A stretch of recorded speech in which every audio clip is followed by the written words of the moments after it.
Credit കാർഡിലെ പണം നിങ്ങളുടെ ബാങ്ക് അക്കൗണ്ടിലേക്ക് മാറ്റാൻ പറ്റിയ ഒരു അടിപൊളി വിശ്വസിക്കാവുന്ന ഒരു വെബ്സൈറ്റാണ് ഇന്ന് നമ്മൾ പരിചയപ്പെടുന്നത്. ഏകദേശം 2.5% പ്രോസസ്സിംഗ് ഫീല് 5000 രൂപ മുതൽ 49,000 രൂപ വരെ ഒറ്റ തവണയിൽ നിങ്ങൾക്ക് നിങ്ങളുടെ ബാങ്ക് അക്കൗണ്ടിലേക്ക് മാറ്റാൻ പറ്റും ഈ ഒരു വെബ്സൈറ്റ് മുഖേന. അപ്പോൾ ഈ ഒരു വെബ്സൈറ്റ് ഏതാണ്, ഇതിൻ്റെ മൊത്തം ഡീറ്റെയിൽസ് നമ്മൾ ഈ ഒരു വീഡിയോയിൽ പറയുന്നുണ്ട്. അപ്പോൾ വീഡിയോ മൊത്തമായി കണ്ടതിന് ശേഷം മാത്രം നിങ്ങൾ നിങ്ങളുടെ എമൗണ്ട് കാര്യങ്ങളൊക്കെ ട്രാൻസ്ഫർ ചെയ്യുക. അപ്പോൾ നമുക്ക് വീഡിയോയിലേക്ക് പോകാം.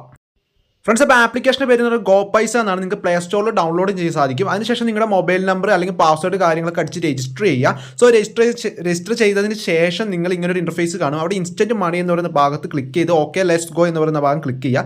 അതിനുശേഷം നിങ്ങളുടെ സിം സെലക്ട് ചെയ്യുക. അവിടെ നിങ്ങളുടെ full name, pan card number, ഈ രണ്ട് കാര്യങ്ങൾ എൻ്റർ ചെയ്ത് വെരിഫൈ ചെയ്യുക. സോ അത് നിങ്ങളുടെ പാൻ കാർഡ് ഡീറ്റെയിൽസ് കാര്യങ്ങളൊക്കെ ഫെച്ച് ചെയ്യുന്നതായിരിക്കും. അതിനുശേഷം പേ വിയ ക്രെഡിറ്റ് കാർഡ് എന്നുള്ള ഓപ്ഷൻ എൻ്റർ ചെയ്തിട്ട് നിങ്ങൾക്ക് എത്രയാണ് എമൗണ്ട് ട്രാൻസ്ഫർ ചെയ്യേണ്ടത്. ഏകദേശം 5000 രൂപ മുതൽ 45,000 രൂപയാണ് ഒറ്റ ട്രാൻസ്ഫർ ചെയ്യുന്നത്. അതിനുശേഷം റിസീവർ ആർക്കാണ് അയക്കേണ്ടത് എന്നുള്ള അവരുടെ ഡീറ്റെയിൽസ് കാര്യങ്ങൾ അയക്കുക.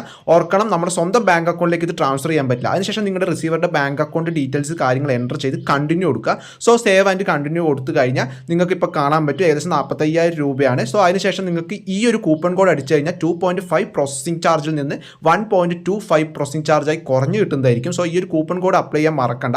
അതിനുശേഷം നമുക്ക് ഇങ്ങനെ ഒരു ഇൻ്റർഫേസ് കാണിക്കുന്നത്, അത് എമൗണ്ട് പേയബിൾ 45,000 സംതിങ് ആണ്. സോ നമ്മുടെ കോൺടാക്ട് ഡീറ്റെയിൽസ്, അതായത് ഒരു മൊബൈൽ നമ്പർ എൻ്റർ ചെയ്ത് നമ്മുടെ മൊബൈൽ നമ്പർ എൻ്റർ ചെയ്ത് കണ്ടിന്യൂ കൊടുക്കുക. അതിനുശേഷം നമ്മുടെ ക്രെഡിറ്റ് കാർഡ് അവിടെ ആഡ് ചെയ്യാനുള്ള ഓപ്ഷൻ ആയിരിക്കും. സോ നിങ്ങളുടെ ക്രെഡിറ്റ് കാർഡ് നമ്പറും അതുപോലെ മന്തും ഇയറും CVVയും കാര്യങ്ങൾ എൻ്റർ ചെയ്ത് സേവ് ചെയ്യണമെങ്കിൽ നിങ്ങൾക്ക് സേവ് ചെയ്യുക. അതിനുശേഷം കണ്ടിന്യൂ കൊടുക്കുമ്പോൾ നമുക്ക് ഇങ്ങനെ ഒരു കാര്യം വരുന്നതായിരിക്കും. അതിനുശേഷം ഒരു OTP വരുന്നതായിരിക്കും. ഈ ഒരു OTP അവിടെ എൻ്റർ ചെയ്ത് കണ്ടിന്യൂ കൊടുക്കുക. സോ നിങ്ങൾക്ക് കാണാൻ സാധിക്കും കാർഡ് വെരിഫൈ ഉണ്ട്, പേയ്മെൻറ്റ് സക്സസ്ഫുള്ളും ആയിട്ടുണ്ട്, ബെനിഫിഷ്യറി വെരിഫൈ ഉണ്ട്, എല്ലാ കാര്യങ്ങളും ട്രാൻസ്ഫർ ആയിട്ടുണ്ട്. സോ ഇത്രയും എളുപ്പത്തിൽ നിങ്ങൾക്ക് ജസ്റ്റ് 2.5 പ്രോസസ്സിംഗ് ഫീൽ നിങ്ങൾക്ക് ഇത് ട്രാൻസ്ഫർ ചെയ്യാൻ സാധിക്കും ബാങ്ക് അക്കൗണ്ടിലേക്ക്. എൻ്റെ ഈ ഒരു കൂപ്പൺ കോഡ് യൂസ് ചെയ്യുകയാണെങ്കിൽ നിങ്ങൾക്ക് 1.25 പ്രോസസ്സിംഗ് ഫീൽ നിങ്ങൾക്ക് ഇത് ട്രാൻസ്ഫർ ചെയ്യാൻ സാധിക്കും. അപ്പോൾ നല്ലൊരു ആപ്ലിക്കേഷനാണ്, വിശ്വസിക്കാവുന്ന ഒരു ആപ്ലിക്കേഷൻ കൂടിയാണ്. അപ്പോൾ നിങ്ങൾ ട്രാൻസ്ഫർ കാര്യങ്ങളൊക്കെ ചെയ്തിട്ടുണ്ടെങ്കിൽ ജസ്റ്റ് ഒന്ന് കമൻറ്റ് ബോക്സ് വഴി അറിയിക്കുക. എന്തെങ്കിലും ഡൗട്ട്സ് കാര്യങ്ങളൊക്കെ ഉണ്ടെങ്കിൽ എൻ്റെ ടെലിഗ്രാം ചാനൽ വഴിയോ അല്ലെങ്കിൽ ഈ വീഡിയോയുടെ കമൻറ്റ് ബോക്സിലോ നിങ്ങൾക്ക് രേഖപ്പെടുത്താവുന്നതാണ്. ഞാൻ റിപ്ലൈ ചെയ്യുന്നതായിരിക്കും. അപ്പോൾ അടുത്ത വീഡിയോ ആയിട്ട് കാണാം. Thank you.